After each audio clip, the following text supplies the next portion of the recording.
오늘의 말씀 누가복음 3장 1절과 2절의 말씀. 누가복음 3장 1절과 2절의 말씀. 같이 봉독합시다. 시작. 디베rio 황제가 통치한 지 15해 곧 본디오 빌라도가 유다의 총독으로 헤롯이 갈릴리 분봉왕으로 그 동생 빌립이 이두레와 드라고니 지방의 분봉왕으로 루사니아가 아빌레네의 분봉왕으로 안나스와 가야바가 대제사장으로 있을 때에 하나님의 말씀이 빈들에서 사가랴 아들 요한에게 임한지라. 아멘. 이는 생명의 말씀입니다. 한 주간 편안하셨습니까? 12월 3일은 참 잊을 수가 없는 날입니다.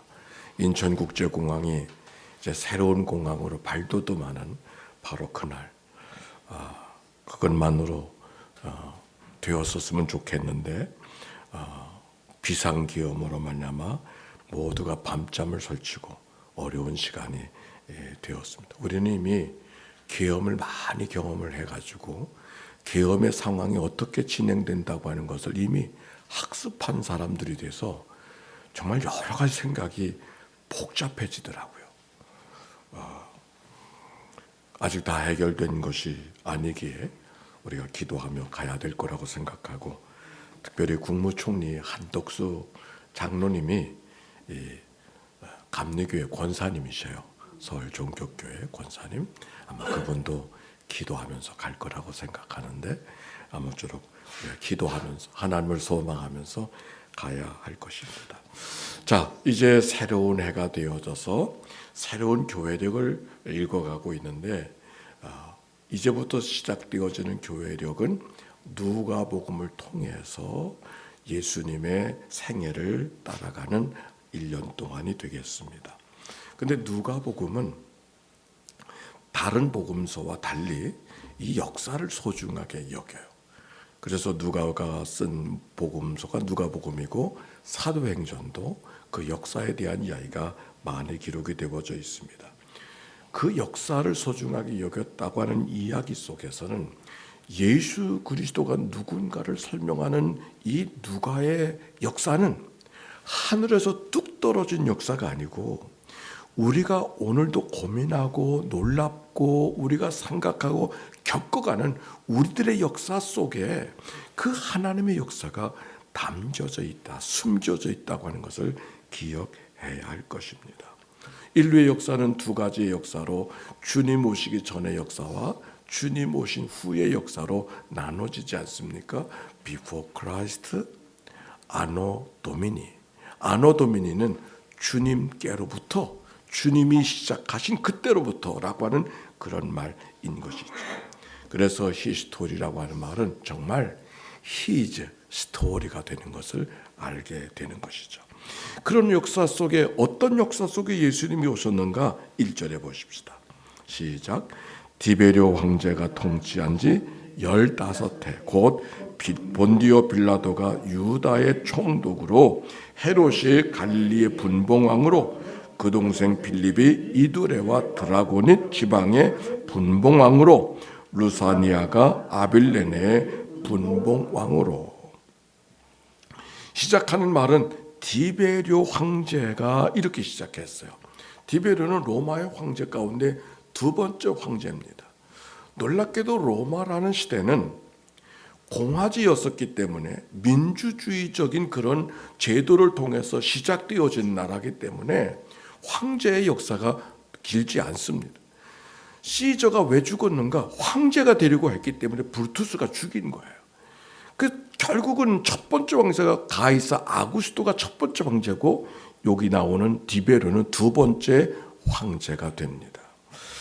그리고 곧 이어서 되어지는 이야기 속에 빌라도가 유다의 총독으로 그걸 지중해 모든 연안을 다 로마가 복속하고 있는데 그때 유대도 로마의 식민지가 되어졌죠. 그러나 유대 백성들은 특수한 백성이라고 생각해서 자기들의 왕을 스스로 갖고 통치가 되도록 그렇게 됐던 것이.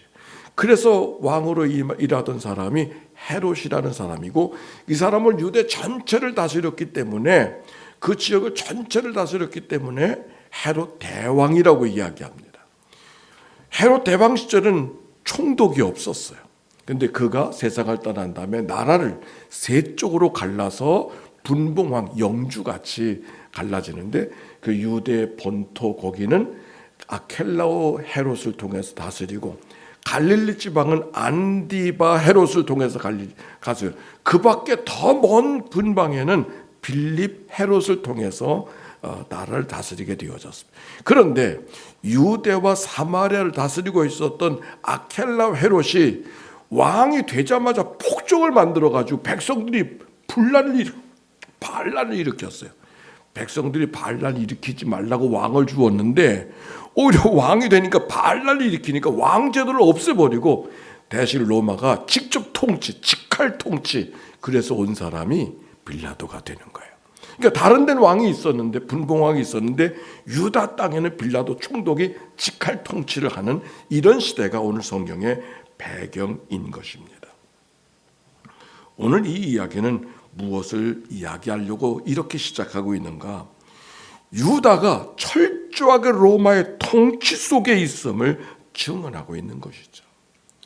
그 당시에 세계는 지중해인데, 지중해 연안을 다 로마가 다스리고 있는데, 그 로마가 다스리는 소나기 밖을 찾아볼 수 없을 정도로 유대는 철저하게 유대의 로마의 황제에 복속한 나라임을 지금 이야기하고 있는 거예요. 2절, 그 가운데 안나스와 가야바가 대제사장으로 있을 때, 안나스와 가야바가 대제사장이라고 하는 얘기 속에는 예수님이 재판을 받을 때 제사장에게 먼저 갔잖아요.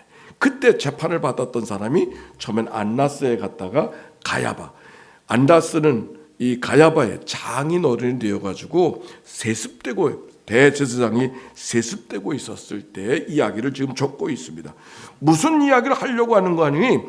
유대의 최고의 종교적 책임자, 성전의 책임자가 누구인가를 지금 이야기하고 있는 것이죠.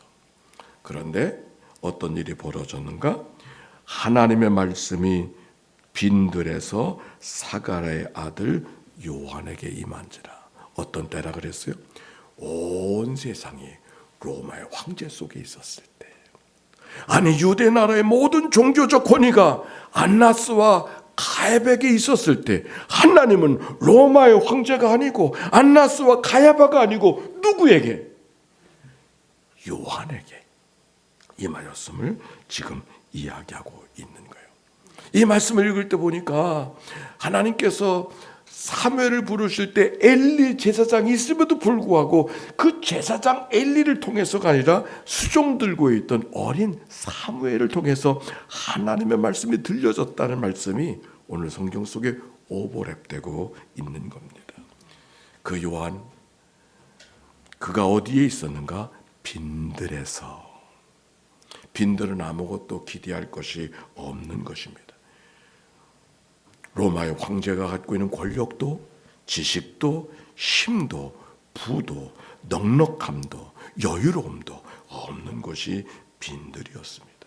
어쩌면 먼지만 풀풀 나는 기대한 것이 어떤 것도 찾을 수 없는 것이 빈들이었는데, 하나님의 역사는 그 빈들에서 시작되어졌다는 이야기가 오늘 성경에 있는 이야기죠. 어떻게? 하나님의 말씀이 임함으로. 아무것도 없는 빈들이었지만 하나님의 말씀이 임하기만 하면 거기서 하나님의 역사가 이루어질 수 있음을 오늘 성경이 이야기하고 있는 거예요. 그런데 이 말씀 속에 재미난 이야기가 있습니다. 히브리 말로 빈들, 광야라고 하는 말은 미드바르라고 하는 말, 미드바르. 근데 말씀이라는 말은 히브리 말로 다바르.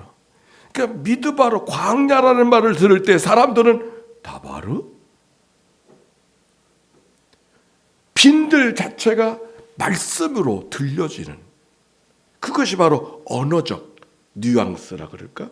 그리고 연상이 이 말씀 속에 담겨 있습니다.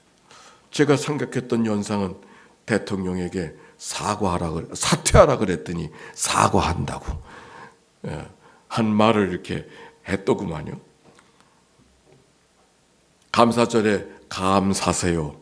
뉘앙스가 있는 같은 단어가 다른 의미로 들려지는데 광야 자체가 말씀이라고 하는 것이 연상되는 단어가 오늘에 있는 말씀이에요.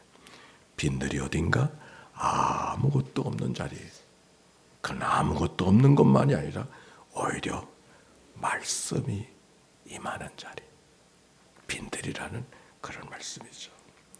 오늘 성경 빈들에 있는 요한에게 말씀이 임했어요. 빈들에서 하나님의 위대한 역사가 시작이 되고 있어요. 왜 하나님의 역사가 궁궐도 아니고 저 성전도 아니고 학문의 무슨 전당도 아니고 빈들에서일까? 거기 말씀이 있기 때문에. 그러고 보니까 하나님의 사람들이 빈들에서 부름을 받았던 것을 성경을 통해서 많이 찾아볼 수 있습니다. 하나님의 아브라함을 부르셔서 아비와 친척과 본토집을 떠나 내가 내게 지시할 땅으로 가라고 했었을 때 그 땅은 어떤 궁전도 성전도 아니죠. 광야로 가라, 빈들로 가라 하는 말씀인 것이죠. 과연 아브라함은 거기서 그 빈들을 배회하면서 믿음이 훈련받고 믿음의 조상으로 태어났던 것을 우리가 성경을 통해 알고 있지 않습니까? 히브리였던 종살이하던 히브리 백성들이 그들을 구원하는 역사도 애굽의 궁전이 아니라 저 광야 속에서, 미디안 광야 속에서, 수르 광야 속에서 그들을 하나님의 백성들로 훈련시키는, 그래서 하나님의 백성으로 거듭나게 했던 역사가 성경을 통해 찾아볼 수 있는 것이죠. 빈들, 그것은 아무것도 없는 곳이지만 아무것도 없는 것이기 때문에 말씀이 살아있는 자리, 그래서 하나님과 더 가깝게 교제하는 자리가 빈들이었음을 오늘 성경이 이야기하고 있습니다. 사랑하는 성도 여러분, 혹시 내가 오늘 살아가는 삶의 모습이 빈들 같을까? 내 삶은 왜 이렇게 빈들 같을까? 그렇게 생각하고 오늘을 살아가는 사람은 없는지요? 저는 말씀을 준비하면서 이 나라가 지금 빈들 같은 시간을 지나가고 있구나. 한국의 민주주의가 대단한 줄 알았는데 이렇게 허약할 수, 드러내는 자리, 이야기할 게 아무것도 없는 나라가 돼버리고만. 그래서 세계인들이 이 이중성, 이 이해할 수 없는 계엄 상태와 K한류의 이 이중성 속에 한국이 도대체 어떤 나라인가 그렇게 보고 있다고 합니다. 우리의 삶 자체가 때로는 자랑할 것이 없고 존재감이 없는 것 같은, 갖고 싶은 것이 손에 잡히지 않는 것만이 아니라 어쩌면 만날 사람이 없고 사랑할 사람이 없고 이해할 사람이 없는 그런 세상. 그러나 그 자리가 오히려 하나님의 말씀이 많은 자리, 하나님이 되실 수 있는 자리, 오늘 성경이 이야기하고 있습니다. 전 말씀을 준비하면서 책꽂이 속에 이런 책 하나 찾아봤어요. 제가 특별히 이 책을 여러분에게 이렇게 갖고 나와서 소개하고 있는 것은 제목이 사막에서 온 편지입니다.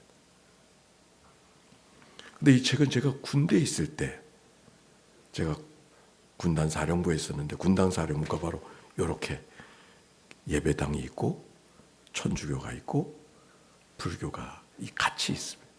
근데 천주교는 같은 시간을 써서 예수님의 고상을 달아드리면 천주교 미사하는 자리가 되고, 같은 자리에서 떼면 예배하고, 이제 그 일을 돌보던 사람이었는데, 목사님도 계셨지만 신부님도 계셨어요. 그 신부님이 남겨준 책이었습니다. 이 책을 성탄 선물로 준 거예요. 사실은 이게 천주교 사제가 쓴 책이기 때문에 훑어보긴 했지만 마음 깊이 읽지는 않았어요.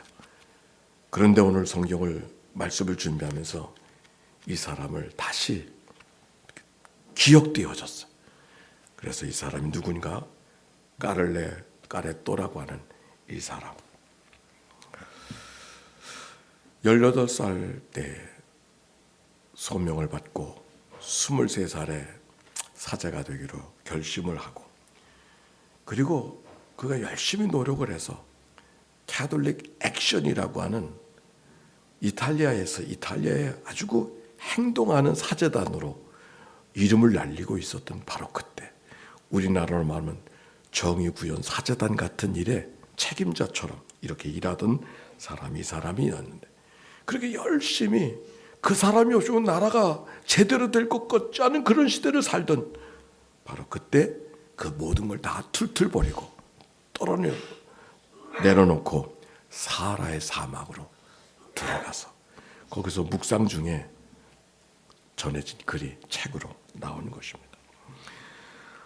사하라 사막으로 1년간의 피정을 생각하고 오제를 여행하던 날 작은 마을에 자기가 알고 있는 교구의 한 청년을 거기서 만나게 됐습니다. 그 청년은 20살 때 학위를 받고 정말 장래가 유망하던 사람이었었는데 그 사막에 가 있는 거예요. 그래서 신부가 이 사제가 물었습니다. 당신의 전문성과 배움은 대단한 걸로 제가 아는데 어떻게 당신은 사회에 공헌할 생각을 하지 않냐고 여기 와서 이렇게 수사로 살아가고 있느냐고 이렇게 의아한 듯이 또 선배로서 충고를 하듯이 이야기를 했습니다. 그랬는데도 밖에 그 청년이 이렇게 대답했어요. 하나님이 부르셨어요. 하나님이 부르셨다는 그 말이 간단한 그 말이 구구한 설명이 없는 그 말이 되물어볼 수 없는 그런 무게로 자기에게 다가왔다고 합니다. 정말 그는 하나님의 부르심 때문에 엄격한 봉쇄 수도원에 들어가게 되어지고 훈련을 받은 다음에 세상에서 가장 열악하고 가난한 사람들이 살고 있는 마을을 찾아간 곳이 사하라 사막이었던 거예요. 더욱이 그 청년의 얼굴에서 하나님이 부르셨다는 이야기 속에서 얼굴에 환하게 피어나는 기쁨을 볼 수 있었습니다. 그리고 이 까를레 까르토는 자신을 돌아보게 된 거예요. 내가 더 열심히 일을 하고 가르치고 또 사람들에게 주목받으면서 일을 많이 하고 있지만 그 청년의 얼굴 속에는 빛나는 표정이 자기에게는 없는 것을 알게 됐어요. 더 많은 일을 하고 더 많은 사람들에게 주목받고 대단한 자리에서 대단한 일을 한다고 하는 나는 왜 저 청년의 기쁨이 없을까? 그때 그는 자기에게 필요한 것이 무엇인지를 깨닫게 되어지고 일하던 모든 직함을 다 내려놓고 그 청년이 있는 사하라로 들어가게 되는 거예요. 그리고 10년 동안을 머무르면서 쓴 편지가 바로 이 책의 내용이었습니다. 분주한 삶의 일상 속에서는 들을 수 없었던 하나님과의 관계가 하나님의 부르심이 오히려 그 빈들에 있었을 때 하나님의 특별한 부름으로 듣고 역사를 말씀으로 창조하듯이 그의 인생을 새롭게 출발하는 그의 이야기는 그 사람만의 이야기일까요? 우리가 때때로 우리의 인생이 왜 빈들 같으냐고, 왜 이렇게 깨어지고 부서진 것밖에 없느냐고 탓할 때가 있지만 오히려 그 자리가 하나님을 더 기대할 수 있는 자리라고 하는 것을 오늘 성경이 우리에게 이야기하고 있는 것이죠. 여러분에게 빈들은 어디입니까? 오늘 이 자리가 일터에서 예배하는 이 자리가 어쩌면 우리들에게 특별한 빈들일 수 있어요. 이 자리가 하나님의 음성을 들을 수 있는 자리이기 때문에 우리가 하나님을 섬긴다고 말하지만 그 하나님이 정말 나의 하나님인가를 되묻고 확인할 수 있는 자리가 된다면 바로 이 자리가 우리의 삶의 빈들인 것이죠. 일터에서 예배가 계속될 때마다 빈들의 경험이 모두에게 있게 되시기를 주의 이름으로 축원합니다. 기도합니다.